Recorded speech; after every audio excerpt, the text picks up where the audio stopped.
Hi, I'm going to try this again. This time the actual microphone is working, and I'm wondering, what could I talk about? Well, the whole windy section is pretty crazy because, do you want to experiment with this camera a little bit? Ooh, cool. I'm not sure what to do with this camera. I don't like to place it anywhere. It doesn't seem to work anywhere. I'm just holding it with my hand, and that seems to be the only thing that I like to do. So I'm going to try that for a little bit, but I'm not sure if even that is going to be good, And maybe that's our topic for today's video is, how can things be good? How can things be good? How can you prove that things are good for yourself? How can you prove to yourself that things are good and that you enjoy them in some way? Ooh. Oh, right, I could actually look at the camera for a change. Maybe I could look at the camera. That'd be interesting. Hello. Being looked at by a camera is part of noticing if things are good. That is to say, if you are seen by someone, you tend to be able to reflect in their gaze, and see whether you're good or not, or something. And I think that happens because someone else's eyes, looking away now for a bit, someone else's eyes are the window to the soul, right, as they say. And what that means, I think, apart from it being a window, is that it's a window into a soul. That is to say, what am I trying to say there? I'm actually going to try and stop holding this camera.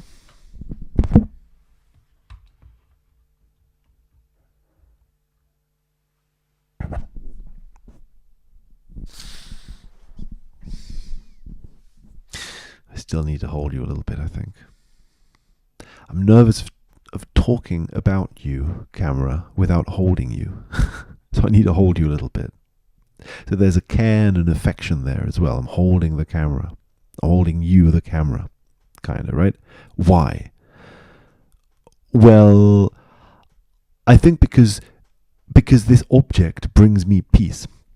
So I'm using this object, in a sense, right? I'm using it the same way you'd use a teddy bear or something to fall asleep, to feel that care and that warmth that allows you to fall asleep, i.e., relax, stop controlling. So you hold in order to stop holding. That's a little side by the side. Okay. No hands on the bicycle now. I'm going to try controlling this from here, just with my eyesight. Okay, but why? Why all this? Why are we doing all this? I think it's because this game is about caring for yourself via others, via other systems that care for you. Things that bring you comfort, right? It could be beer, for example. Maybe beer brings you comfort. Maybe a teddy bear brings you comfort. Maybe a woman brings you comfort. The company of a woman. Maybe the company of a man brings you comfort. Maybe violence brings you comfort. Killing others. Violence upon others. Violence upon yourself, maybe, could bring you comfort as well. A lot of things could bring you comfort. And this game seems to be about them. And the problem is that a lot of those things involve you letting go of what you thought you were going to do, what your plans were. I've forgotten completely what this video was going to be. I have no idea. I have no clue. I know I was going to talk about something. I'm pretty sure I started talking about something a few minutes ago, 5 minutes ago, or whenever. And I don't remember what that was, or where I was going with that. But there was an issue of care, and there was an issue of eyesight and eyeline. I think it's because when you're seen by someone, you are reflected in them. You see them and you recognize something about them. Right? You recognize something. And how can you recognize something in someone else, in an other, in something that is alien to you in some way? Well, by that process, you recognize yourself in the other. You notice things that you know because you've seen them before. You've seen them in yourself. You've noticed them in yourself. You've noticed them in yourself. You've noticed certain behaviors in yourself. And then those behaviors, you notice them in someone else. You're like, that person has the same behaviors I have. I recognize myself in that person.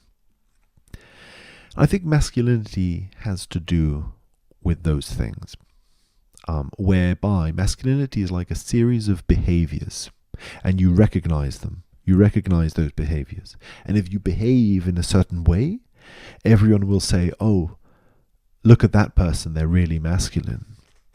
And if you don't behave in that way, then you will not get those comments from others, and you will not notice that in yourself either. You will start noticing that you notice when others are behaving that way and when they're not, looking at you too much, too intently. Looking at something direct is like looking at the sun kind of directly. It's a little bit striking. I guess that's why the sun is sometimes like an eye in the sky, also like a huge eye in the sky that is looking at you. But looking at you, you see, okay, I recognize things in you. And if you recognize things in you, you suddenly conform a little bit of a sense of who's like you and who isn't like you. And who isn't like you will be different from you, right? And who's like you will be like you. There will be these two different categories put into two different places based on just your behavior and how your behavior is resonating with the world around you, like vibrating with the world around you in some way. You recognize those persons behind you that are behaving the way you are, and are behind you because they're backing up this huge edifice of whatever it is that you're acting, you know?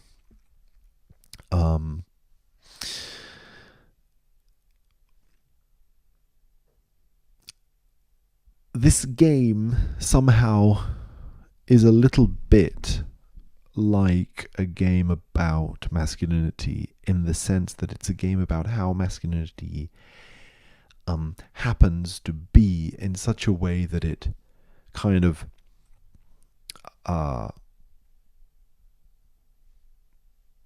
it sees things that it doesn't like and it goes towards them because those things destroy its own image of masculinity. And if you're identifying very heavily with that image of who you are, you will think that the death of that image is the death of who you are. And that the death of that image is, the death of who you are, in a sense. So, images are very important for this game. Images, appearances, who's appearing as what, right? Carl and Quentin are like two sides of the same coin, and one of them is very masculine, the other one's very feminine, but they sort of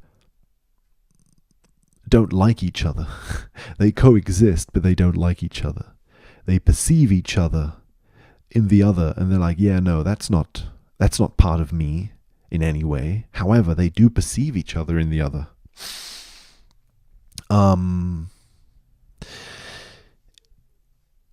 And the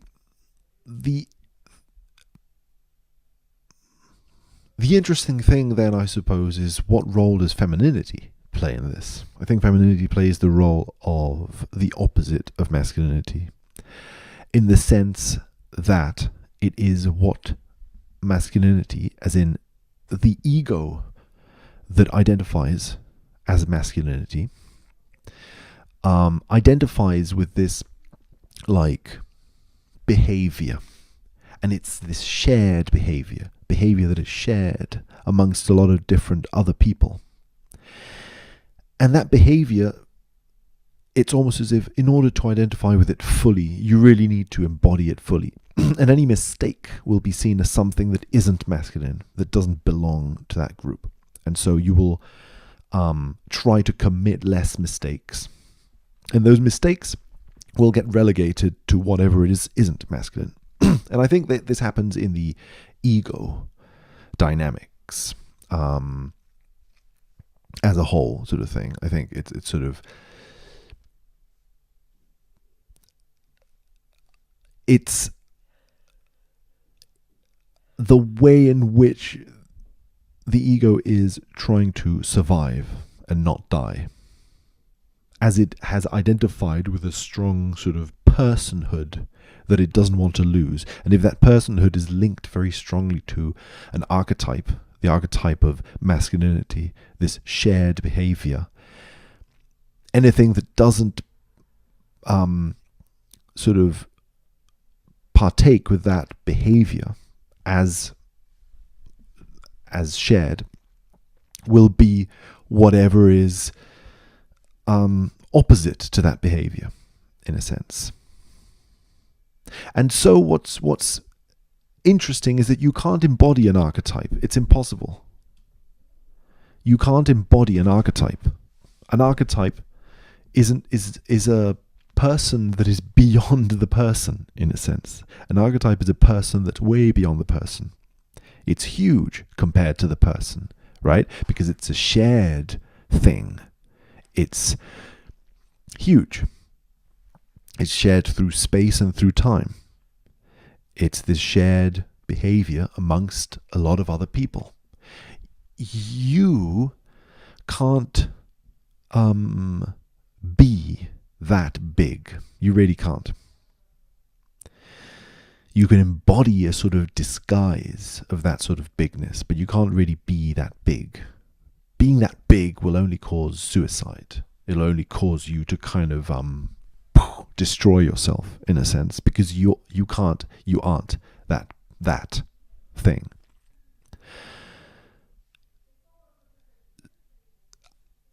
So, as long as you're trying to embody that being, that huge being that is the archetype of masculinity in this case, you will try to become something that you can't be. And therefore, you will be, parts of yourself will be things that aren't that archetype, that aren't really contained in that archetype, in that folk knowledge of, oh, this is what we think, this is what this should be, you know. That folk knowledge. You will do things that are outside of that folk knowledge, generally. And by generally, I literally mean like literally, you know, you will simply because, we're speaking of archetypes, and archetypes are not people as we are people in that sense. It's bigger. So in any case, if you do something that's behind the archetype, that's not a part of the archetype, then that's a mistake. And if that's a mistake, you'd better not show it. You'd better hide it somehow. You better become a mechanism that can hide that mistake. And also, it becomes so that this this way of being that isn't your own. You see, you felt that your way of being, your very being, is an archetype, is the archetype. And if you feel that way, then you're going to die if the archetype disappears, if the archetype dies. By which I mean, the archetype becomes yourself. And if you identify that strongly with the archetype, any fissure as in any crack, any problem in the archetype will be some sort of a, what you would call it, kind of losing my words here, kind of trying too hard to express this in a sort of way that I can't, in a stupid way. Okay, what is this? I'm trying to express something about how archetypes work, and I can't really express it perfectly, right? Because I have this idea in my head of how this expression should be. It's not going to be that way. It just isn't going to be that way. That's just how the thing works. You make mistakes. You make things that don't fit within the archetype. But if you think you are the archetype, then the death of the archetype, you will,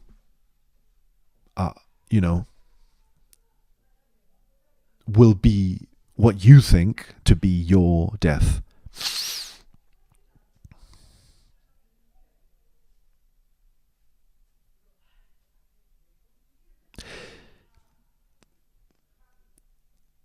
So anyway, those are some things that I think are happening in this game.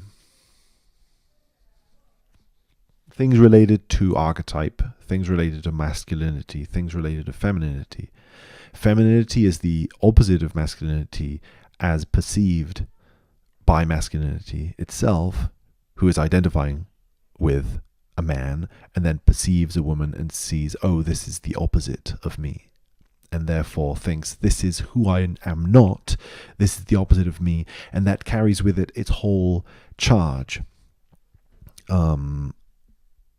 It has a whole charge, because then you're dealing with two archetypes. One archetype is the one you're identifying with, the other archetype is the archetype that you're not identifying with, and there's this sort of weird interplay between one thing and the other.